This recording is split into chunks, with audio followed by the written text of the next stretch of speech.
헌법 중 기본권 마지막 시간, 기본권의 제한과 한계입니다. 이번 시간에 배울 주제는 기본권을 제한할 때는 어떤 원칙을 지켜야 하는가에 대해서 배웁니다. 우리가 기본권 5가지를 배웠죠. 그런데 이 기본권이 무한정 이렇게 지켜질 수 있으면 좋겠지만 혼자 살아가는 세상이 아니다 보니까 때로는 여러 필요에 의해 기본권이 제한될 수도 있습니다. 그런데 기본권을 제한을 할 때 국가는 반드시 원칙을 지켜서 기본권을 제한해야 된다. 이게 이 단원의 핵심 내용입니다. 자, 이 단원의 내용은 헌법 딱 한 조항을 가지고 공부하는 단원이라고 볼 수 있는데요. 중요한 조항입니다, 정말. 선생님이 고등학생 시절에 헌법 공부를 할 때 유일하게 외우고 있었던 조항이 헌법 제1조와 더불어서 37조 2항이었는데요. 그만큼 공부를 할 때도 자주 봤다는 소리입니다.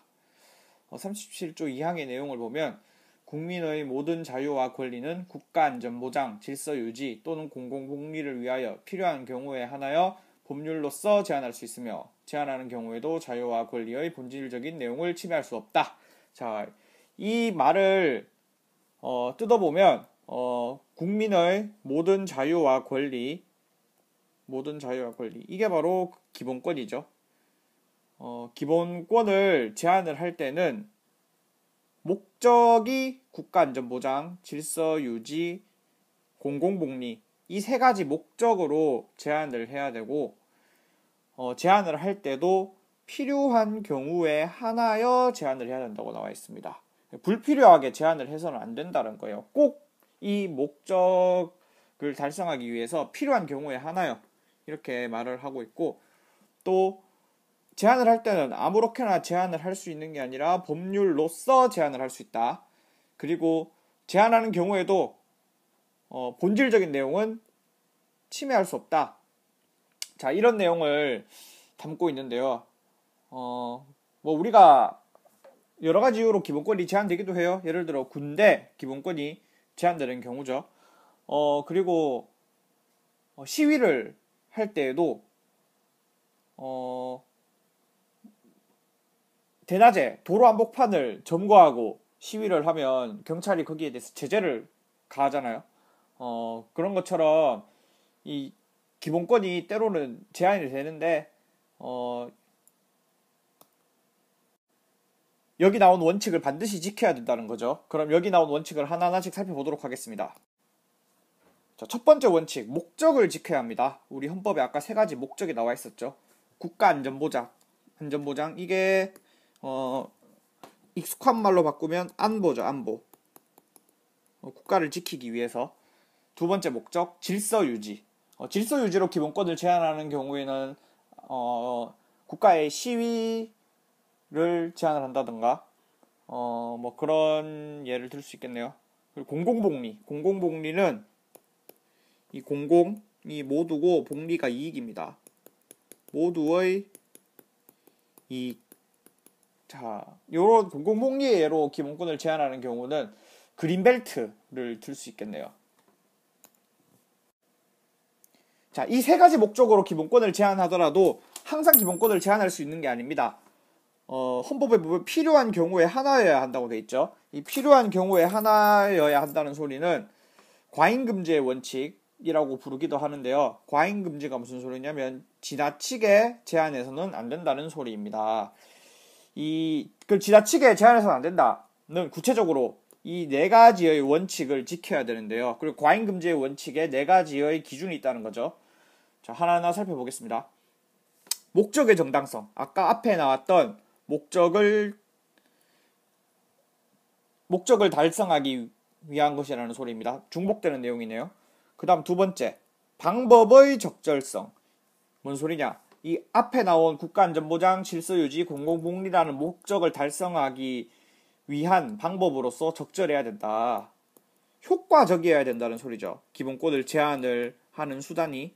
예를 들어 셧다운제로 청소년의 수면권을 보장해준다. 공공복리죠. 이게 목적이라면 셧다운제라는 게 정말로 효과적이어야 된다. 그 소리예요. 그러니까 셧다운제로 인해서 정말 청소년의 수면권이 확보되어야 된다. 그 소리입니다. 예를 들어 남자 징병제로 군대를 가죠. 기본권을 제한을 당하죠. 국가안전보장을 달성하기 위해서 징병제가 효과적인 수단이어야 된다. 이 소리입니다. 자, 세 번째, 피해의 최소성.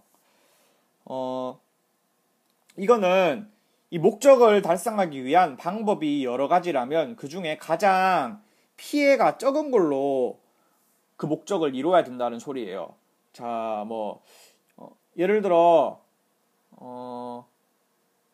모든 국민이 안전하게 먹을거리를 먹을 수 있게 만드는 환경, 공공복리라는 목적이죠. 그거를 달성하기 위해서 이제 비위생적인 식당 운영을 하는데 여기 제재를 가하고 싶단 말이죠. 그런데 그냥 며칠 영업 정지로 이게 그 목적을 달성하는데 충분해요. 영업 정지로도 충분한데 아예 영업을 금지한다던가 이렇게 하면 그 목적을 달성하기 위한 여러 가지 방법들 중에 가장 피해가 적은 방법이 아니잖아요. 영업 아예 못하게 해버리는 건. 영업 정지만으로도 달성할 수 있잖아요. 그렇게 여러 가지 방법이 있을 때는 가장 피해가 적은 방법으로 해야 된다. 이 소리입니다. 자, 마지막 법익의 균형성. 법익이 뭐냐면 법으로 얻는 이익이거든요. 이게 뭔 소리냐면 제한함으로써 얻는 피해가 있겠죠. 기본권을 제한함으로써 얻게 되는 피해, 그리고 제한함으로써 얻는 이익이 있겠죠. 이 중에 이 피해보다 이익이 클 때만 기본권을 제한해야 된다. 이 소리입니다. 예를 들어 셧다운제로 인해서 얻는 이익, 청소년의 수면권이 내가 자유롭게 게임을 할 수 있는 자유보다 그 수면권이라는 법익의 가치가 더 커야지만 기본권을 제한할 수 있다. 이런 소리입니다. 자, 그리고 세 번째 원칙. 반드시 기본권을 제한을 할 때는 법률을 통해 이루어져야 됩니다. 이 법률이라는 건 국회가 제정을 하는 거죠. 국민의 대표인 국회를 통해서 국민의 기본권이 제한되어야 된다. 그러니까 국민의 대표의 동의를 받아야 된다. 이 소리랑 똑같습니다. 법률을 통해 이루어져야 된다는 건. 법률이 국회에서 통과되는 거니까요. 그러면 대통령이 만드는 명령이나 아니면 지방자치단체에서 만드는 규칙, 조례 같은 걸로는 국민의 기본권을 제한해서는 안 된다. 이 소리하고 똑같은 거죠. 단 예외적으로 국가 비상사태 때는 대통령의 명령을 통해서 기본권이 제한될 수도 있습니다. 자, 그런데 이 앞에 나온 원칙을 모두 충족하는 경우에도 기본권의 본질적 내용은 침해할 수 없다. 본질적 내용이라는 게 뭐냐면 에센스죠, 에센스. 핵심 포인트. 예를 들어 수사를 할 때 신체의 자유를 제한을 할 수 있잖아요.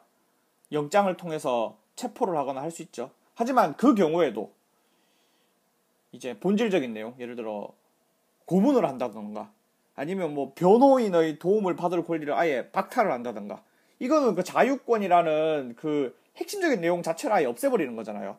그런 식으로 이 기본권의 정말 핵심적인 내용, 그 본질적인 내용은 어떤 경우에서도 건드려서 안 된다. 이런 소리입니다. 자, 그럼 수업 시간에는 여기 나온 원칙들을 실제 사례에 적용해보는 그런 연습을 해보도록 하겠습니다.